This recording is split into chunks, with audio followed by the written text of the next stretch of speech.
오늘 이 본문 말씀을 중심으로 용과 여자의 전투, 교회여 일어나라. 용과 여자의 전투, 교회여 일어나라 라는 제목으로 하나님 말씀을 증거하도록 하겠습니다. 우리 옛 속담 중에 종로에서 뺨 맞고 한강 가서 눈 흘긴다, 이런 속담이 있습니다. 이것은 조선시대의 장터를 배경으로 한 말입니다. 조선시대에 가장 번화했던 시내가 서울의 종로지요. 이 종로에는 육의전이라고 하는 상점이 있었습니다. 이 육의전은 나라의 허락을 받아서 명주, 종이, 또 어물, 해산물 말린 거, 또 모시, 비단, 무명과 같은 6가지 종류의 물품을 팔았던 어용 상점이었습니다. 조정에서는 종로 시가지에 시전이라고 이름을 붙여서 이제 나라에서 공식적으로 허락하는 상점을 설치하도록 마련을 하고, 또 이 상점을 빌려주는 대가로 일정한 세금을 걷어들였습니다. 또 이 상점에서는 왕실과 관청에서 필요로 하는 물품을 독점적으로 공급했습니다. 자, 이런 시전에는 조정에서 허가를 내준 상인들만 들어와서 장사를 할 수 있었습니다. 일종의 독점권이었습니다. 그래서 그 당시에 한양에 사는 사람들이 명주, 종이, 모시 이런 상품들을 사러 오려고 하면 꼭 이 종로 시내를 들려서 유기전 중에서 살 수 있었습니다. 그런데 종로 시내를 좀 벗어나서 서울 외곽, 한양 외곽 쪽으로 멀리 이제 가다 보면 조정의 허가를 받지 않고 임시로 물건을 파는 임시 상점, 불법 상점이죠. 이거를 난전이라고 했습니다. 이 난전이 사업을 유지하려면 이제 유기전을 운영하는 시전 사람들한테 좀 허락을 받아야 됐습니다.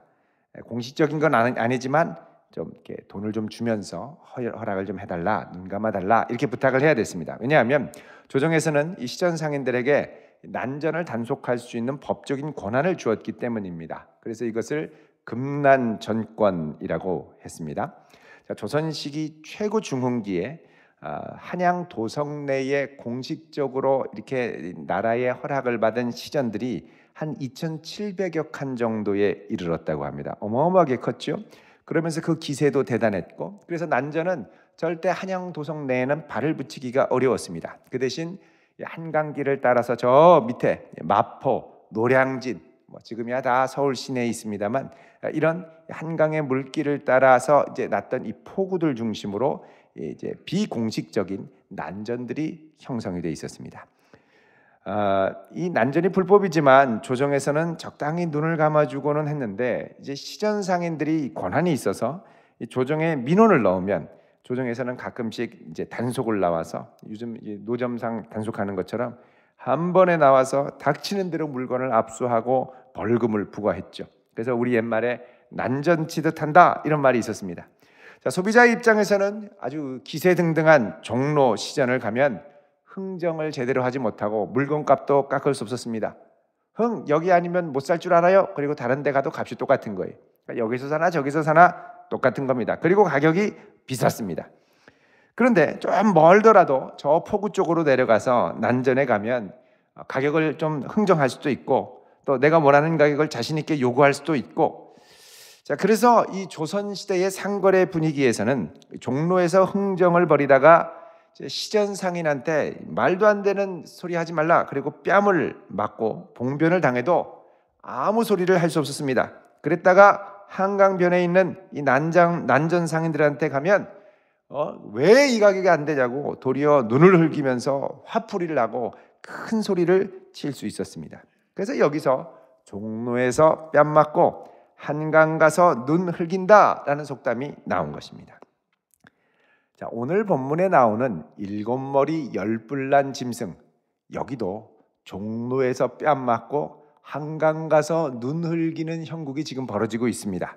무슨 말이냐? 여러분, 이 용이 우리 지난주에 본 앞선 본문에 보면 하늘 보좌에서 성도들을 참소하는 일을 하다가 이제 이 온 천하를 꿰고 이러다가 하늘의 천사장 미가엘과 전쟁을 벌여서 땅으로 내쫓겼죠. 근데 이 나름대로 기세등등하고 아주 괜찮고 나도 힘이 있고 권세가 있다고 생각했으니까 미가엘하고 맞붙어서 싸워보지 않았겠습니까? 근데 미가엘하고 맞붙어서 싸우는데 이게 도저히 상대가 안 됩니다.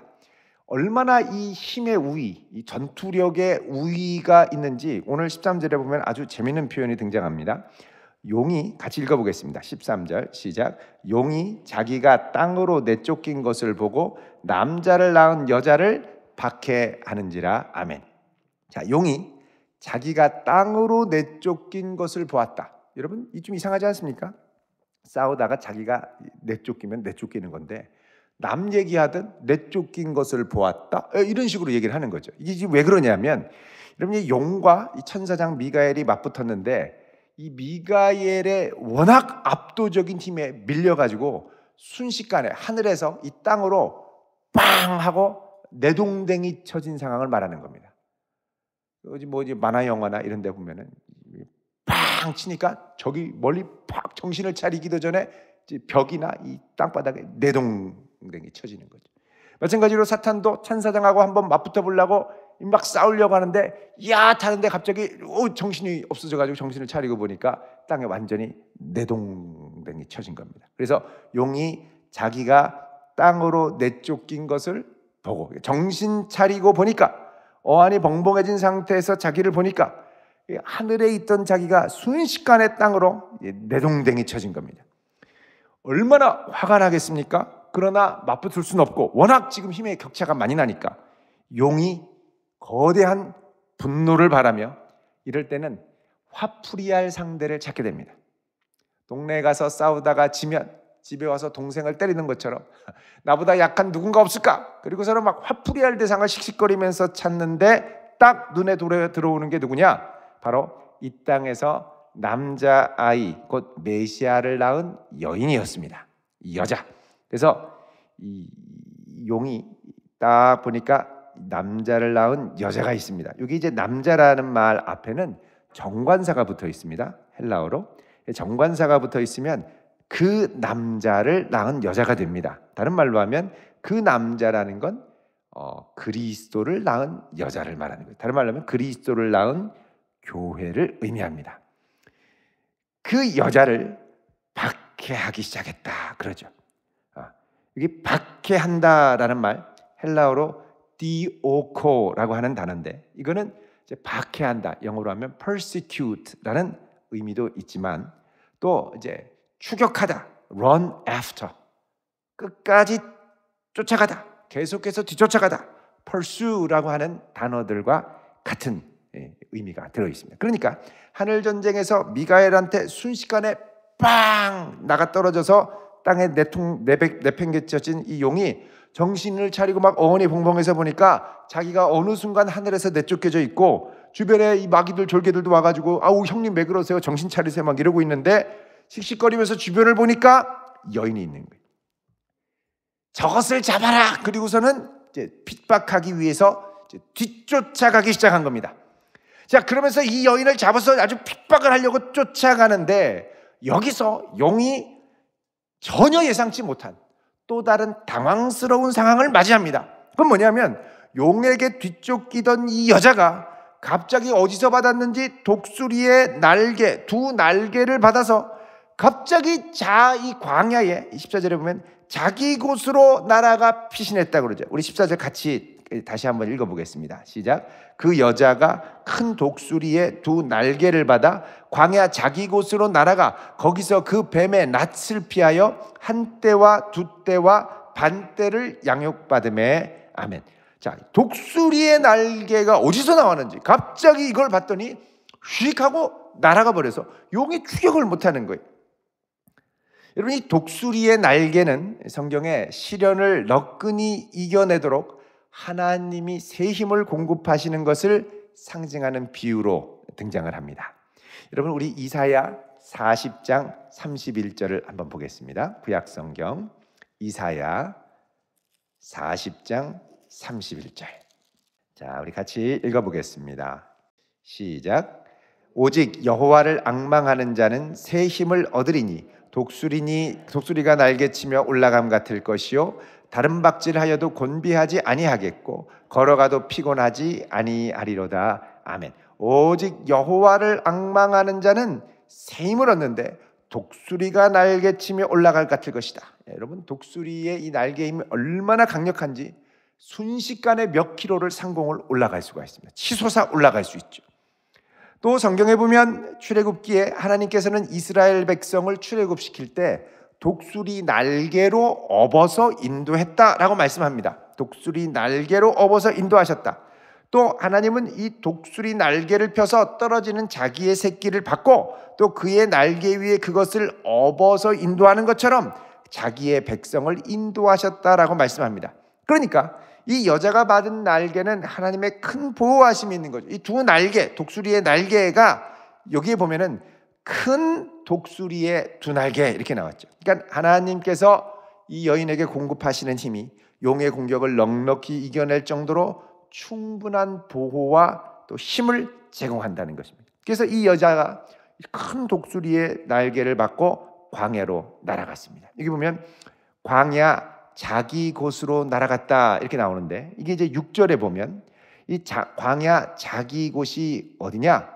여기 보면은 광야로 도망가서 거기서 1260일 동안 그를 양육하기 위하여 하나님이 예비하신 장소다 이렇게 말씀합니다. 하나님이 예비하신 장소. 광야는 힘들고 어려운 곳입니다만 거기서도 하나님의 보호하심과 인도하심과 공급하심이 있는 장소, 이게 바로 하나님이 예비하신 곳, 광야에서 예비하신 특별한 은혜의 장소라는 것입니다. 여기서 얼마나 있냐면 용의 낯을 피해서 한 때, 두 때, 반 때를 양육받는다고 그럽니다. 이게 한 때, 두 때, 반 때는 6절에 나오는 1260일, 여자가 광야에서 양육받는 1260일, 그리고 11장 2절에 보면 이 두 증인인 교회가 세상에 나가 예언하고 복음을 증거하는 기간인 42달과 같은 기간임을 우리가 알 수가 있습니다. 이 기간은 예수께서 부활 승천하신 이후에 재림하실 때까지를 의미하고 또 교회가 이 땅에서 존속하면서 증인의 사명을 감당하는 기간을 말합니다. 특히 이제 세 때만이라는 건 완전한 7대의 절반이기 때문에 하나님의 구원 경륜을 완성해가는 과정에서 용이 방해하면서 활동하는 얼마 남지 않은 불완전한 시기를 말합니다. 그러니까 이 용은 이제 여자가 독수리 날개를 받아서 이제 도망가는 걸 보고 당황하죠. 이 여인은 하나님이 예비하신 곳에 가서 거기서 안전하게 보호받고 은혜 가운데 머물러 있는 겁니다.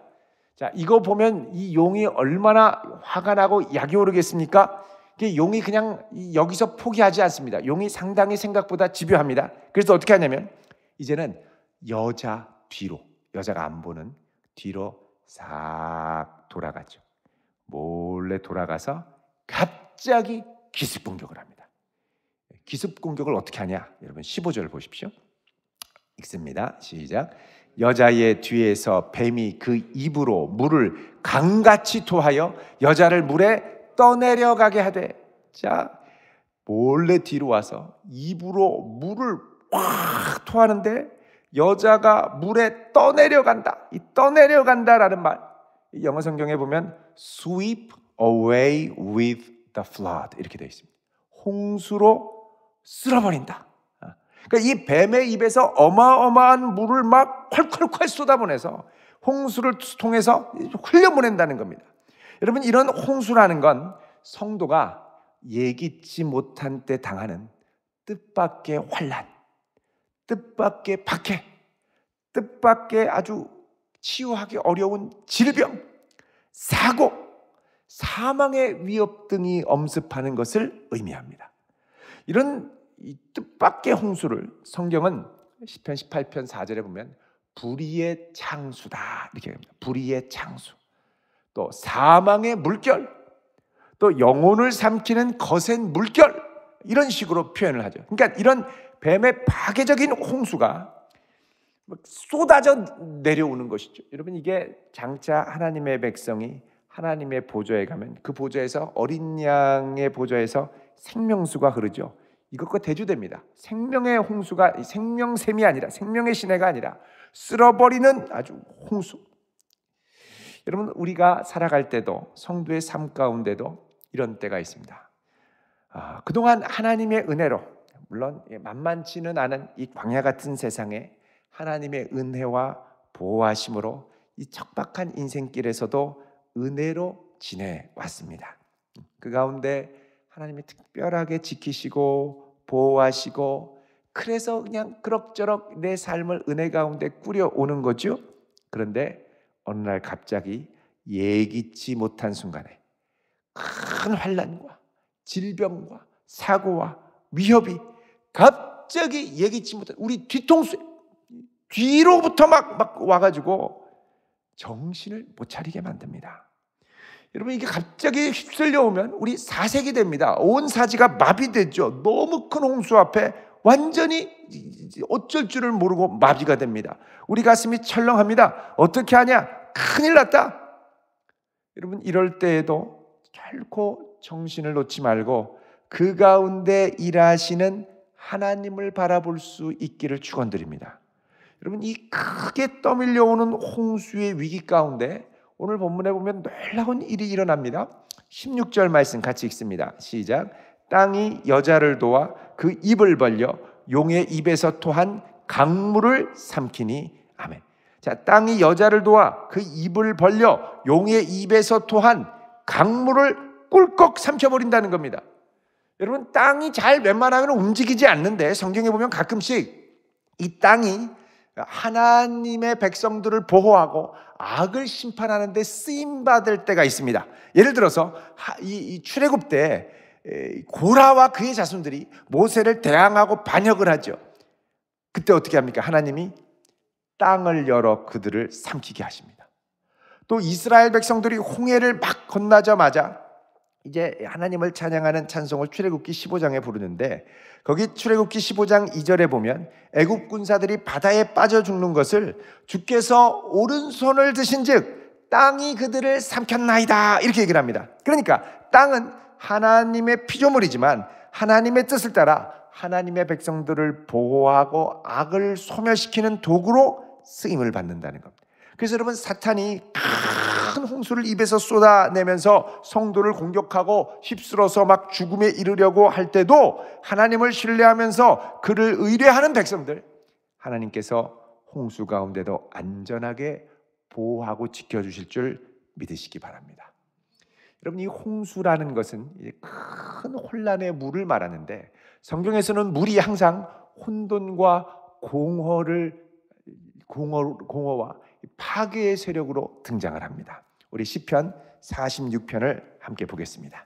시편 46편 1절에서 3절. 자, 우리 같이 읽습니다. 시작. 하나님은 우리의 피난처시요 힘이시니 환난 중에 만날 큰 도움이시라. 그러므로 땅이 변하든지 산이 흔들려 바다 가운데 빠지든지 바닷물이 솟아나고 뛰놀든지 그것이 넘침으로 산이 흔들릴지라도 우리는 두려워하지 아니하리로다. 아멘. 자, 여기 보면 이 물이 난리를 칩니다. 자, 여기 보면은 이 산이 흔들려 바다에 빠지고, 그 다음에 바닷물이 솟아나서 뛰놀고, 이게 넘침으로 산을 뒤흔든다고 그러죠. 그만큼 물은 강력한 혼돈과 공허의 세력으로 하나님의 백성들을 위협하고 사망에 이르게 하는 공격의 세력으로 등장을 합니다. 자, 이런 큰 물로 용이 아주 그냥 확 쓸어버리려고 했는데, 이때 하나님께서 땅을 열어 물을 삼키고 여인을 보호하시죠. 여러분, 그러자 용이 얼마나 화가 나겠습니까? 기습적으로 뒤에서 진짜 제대로 한번 골탕을 먹이려고 했는데 또 실패합니다. 여러분, 지금 이게 용이 네 번째 실패하는 겁니다. 네 번째. 첫 번째는 뭐냐? 이 여자가 아이를 낳을 때 아이 메시아를 잡아삼키려고 그러다가 실패했고, 두 번째는 하늘에서 미가엘과 싸우면서 미가엘과 좀 싸워보려고 했는데 패배해서 땅으로 완전히 내팽개 쳐졌고, 내동댕이 쳐졌고, 세 번째는 그 다음에 이 땅에서 남은 여자를 핍박하려고 막 쫓아가다가 여자가 날개를 받아서 도망갔고, 그 다음에 네 번째는 물을 토해가지고 쓸어버리려고 그랬는데 이제 땅이 입을 열어서 이 여인을 보호한 겁니다. 여러분, 마귀, jet뱀, 용, 사탄 다 같은 이름이죠. 이들은 어떻게든 하나님의 백성을 집어삼키려고 호시탐탐 기회를 노리지만 번번이 실패하고 마는 존재입니다. 자, 이런 거 보면 사탄은 종로에서 뺨 맞고 한강에서 눈 흘기지도 못하고 한강에서도 뺨 맞고 서해바다 가서도 뺨 맞고 계속 뺨만 맞고 도망다니는 형국입니다. 여러분, 그래서 성도에게는 갑작스럽게 닥치는 위기 가운데서도 최후 승리를 확신하며 살아가야 됩니다. 아무리 물이 솟구치고 아무리 산이 흔들리고 아무리 큰 홍수가 나도 주여, 반드시 주의 승리를 믿습니다. 이러고 나가야 될 줄로 믿습니다. 여러분, 하나님께서 우리를 그동안 지켜주시고 광야 가운데 붙들어 주시고 은혜를 주셨죠.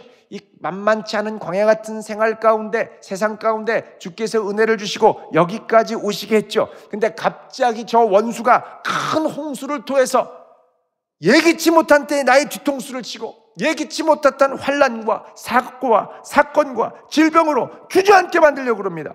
여러분, 이때 어떻게 해야 되겠습니까? 주여, 나는 오직 주님만을 의지하오니 나를 붙들어 주시고 지켜주시고 건져주시고 저 홍수를 삼켜 주옵소서. 여러분, 사탄은 반드시 패하게 됩니다. 사탄 필패입니다. 자, 사탄이 이렇게 해서 4번째 실패하니까 이제 어떻게 합니까? 용이 어떻게 합니까? 포기하면 좋은데 용도 또 웬만하면 포기를 안 합니다.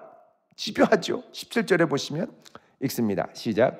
용이 여자에게 분노하여 돌아가서 그 여자의 남은 자손 곧 하나님의 계명을 지키며 예수의 증거를 가진 자들과 더불어 싸우려고 바다 모래 위에 서 있더라. 아멘. 자, 용이 여인에게 성공을 못하니까 막 씩씩거리면서 보니까 누가 있냐? 여자의 남은 자손들이 있다. 원래 여자의 자손은 창세기 3장 15절에 여인의 후손이 뱀의 머리를 상하게 한다고 그랬죠. 예수 그리스도를 의미했는데 여기서 자손들이라고 되어 있습니다. 자손들은 예수 그리스도를 구주로 믿고 고백하는 믿음의 후예들, 여인의 후예들, 7교회 성도들과 같은 그런 교회의 성도들, 오늘날 믿음 생활을 하는 성도들을 의미합니다.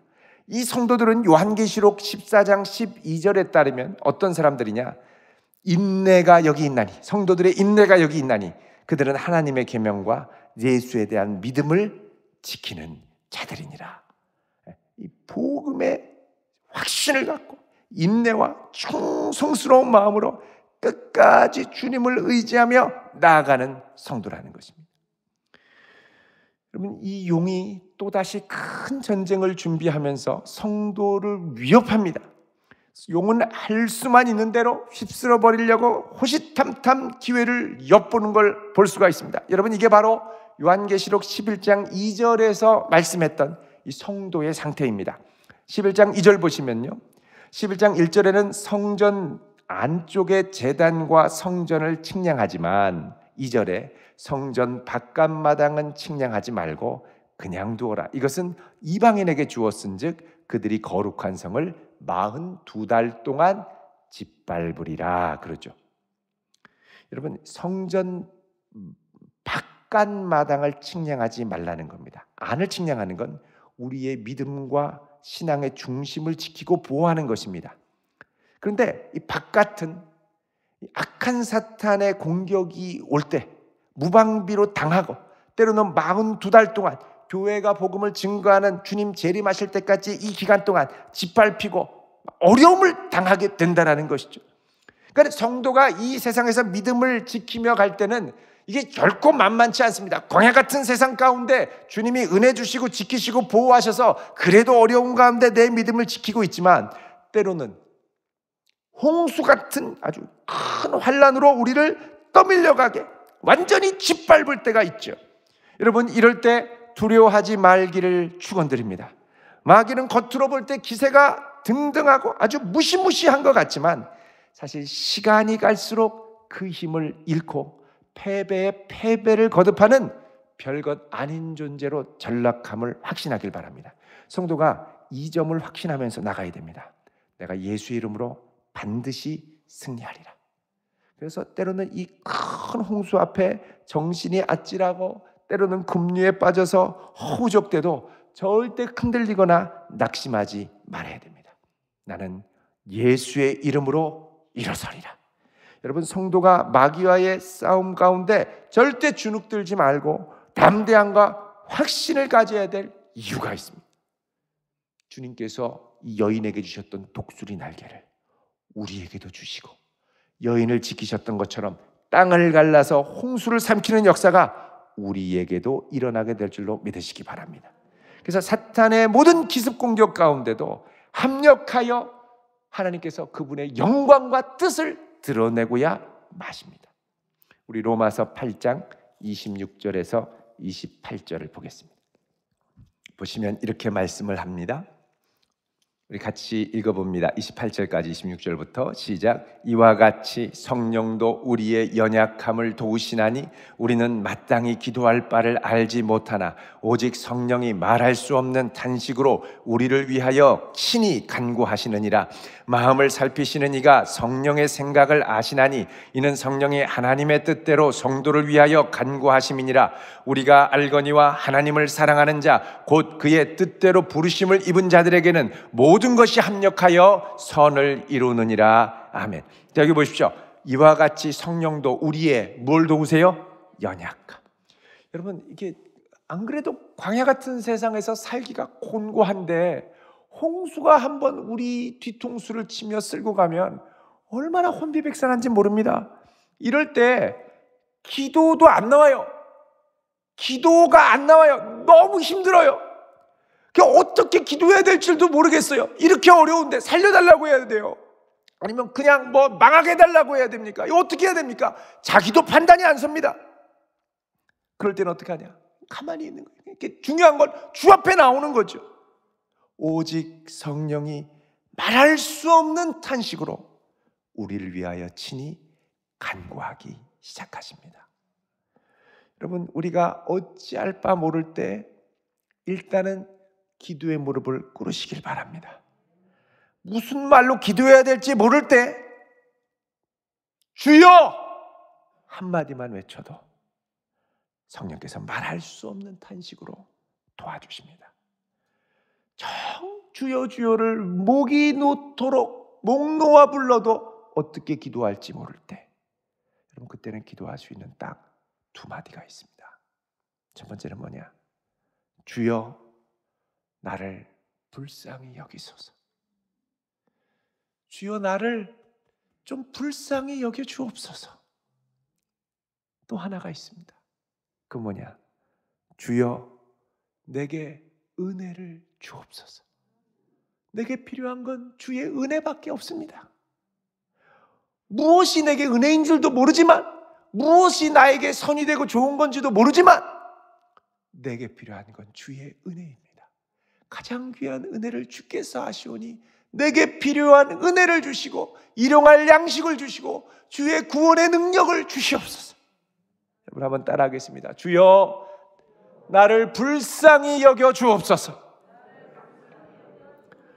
주여 내게 은혜를 주옵소서. 다시 한번 하겠습니다. 주여 나를 불쌍히 여기소서. 주여 내게 은혜를 주옵소서. 여러분, 이 두 마디에 우리가 할 수 있는 모든 기도가 다 담겨 있습니다. 우리가 이 믿음을 갖고 홍수 앞에 겁먹고 새파랗게 질려서 부들부들 떨고만 있을 것이 아니라 인내로 믿음으로 소망 중에 주를 바라보며 주여 나를 불쌍히 여기소서. 주여 내게 은혜를 베푸소서. 그때 성령께서 하나님의 뜻대로 성도를 위하여 간구하기 시작하시고 그 간구를 통하여 홍수도 내게 닥친 고난도 하나님께서 아름답게 빚어서 하나님의 선과 뜻을 이루어 나아가실 줄로 믿으시기 바랍니다. 그래서 여기 끝에 보면은 부르심을 입은 자들에게는 모든 것이 합력하여 선을 이루느니라. 이게 원문으로 보면 모든 것이 선을 위하여 합력하여 역사를 이루어가느니라 이런 뜻입니다. 그러니까 하나님의 뜻대로 내게 닥친 홍수와 고난과 어려움이 다 주조가 돼서 그 다음부터 이게 고난인 줄 알았는데 축복으로 바뀌는 역사가 일어나게 될 것입니다. 여러분, 반드시 성도는 승리합니다. 통쾌한 승리를 경험하게 될 줄로 믿습니다. 지금은 너무 압도돼서 힘들어도 사탄은 패하고 또 패하고 또 패할 것입니다. 우리 앞에 놓인 이 믿음의 선한 싸움을 끝까지 싸워 반드시 승리하는 성도 될 수 있기를 우리 주님의 이름으로 축원드립니다. 기도하겠습니다.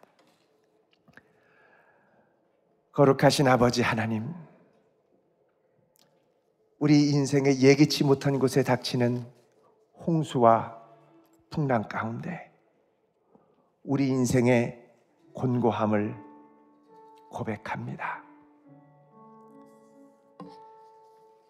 나는 가난하고 나는 궁핍하며 주의 은혜 없이 한순간도 살 수 없는 존재이오니 우리 앞에 닥친 환난과 질병과 사고와 뒤통수를 치는 홍수 가운데서 주여 간절히 외치며 주의 이름을 부르며 긍휼을 구하는 하나님의 백성들에게 이 시간 임재하여 주셔서 산 소망을 붙들며 나아갈 수 있도록 주여 은혜를 더하여 주옵소서. 이 시간 간절히 구하며 찬양하며 주의 긍휼과 주께서 붙들어 주시기를 소망하는 하나님의 백성들에게 주여 오셔서 긍휼과 은혜를 베풀어 주옵소서. 시간 주를 의지하며 나아갈 때에 함께해 주실 것을 믿사오며 우리 주 예수님의 이름으로 기도드리옵나이다. 아멘.